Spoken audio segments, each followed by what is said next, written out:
ಸಾಕಷ್ಟು ಸುದ್ದಿಗಳಿದ್ದಾವೆ, ಅದೆಲ್ಲವನ್ನು ಕೂಡ ನೋಡ್ತಾ ಹೋಗೋಣ. ಅದಕ್ಕೂ ಮೊದಲು ಈ ಕ್ಷಣದ ಹೆಡ್ಲೈನ್. ಅಧಿಕಾರ ಹಂಚಿಕೆ ಬೇಡ, ಸಂಪುಟ ಸರ್ಜರಿ ಮಾಡಿ, ಮಂತ್ರಿಗಿರಿ ಸಿಗುವವರೆಗೂ ವಾಪಸ್ ಬರಲ್ವಂತೆ ಶಾಸಕರು. ರಾಹುಲ್ ಸುರ್ಜೇವಾಲಾ ಭೇಟಿಗೂ ಪ್ಲಾನ್.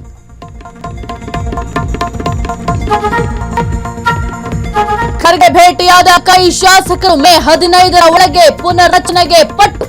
ಸಂಕ್ರಾಂತಿ ಬಳಿಕ ಬದಲಾಗುತ್ತಾ ಸಿದ್ದು ಟೀಮ್. ಇರಾನ್ ವಿರುದ್ಧ ಸಿಡಿದೆದ್ದ ಅಮೆರಿಕ ಅಧ್ಯಕ್ಷ. ಹಾರ್ಮುಜ್ ಜಲಸಂಧಿಗೆ ದಿಗ್ಬಂಧನ, ಇದು ಕಾನೂನು ಉಲ್ಲಂಘನೆ ಅಂದ ಇರಾನ್.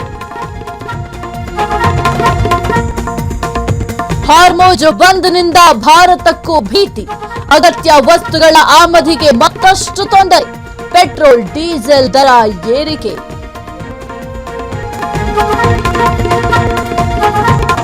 ಹೈದರಾಬಾದ್ ಅಬ್ಬರಕ್ಕೆ ರಾಯಲ್ಸ್ ಧೂಳಿ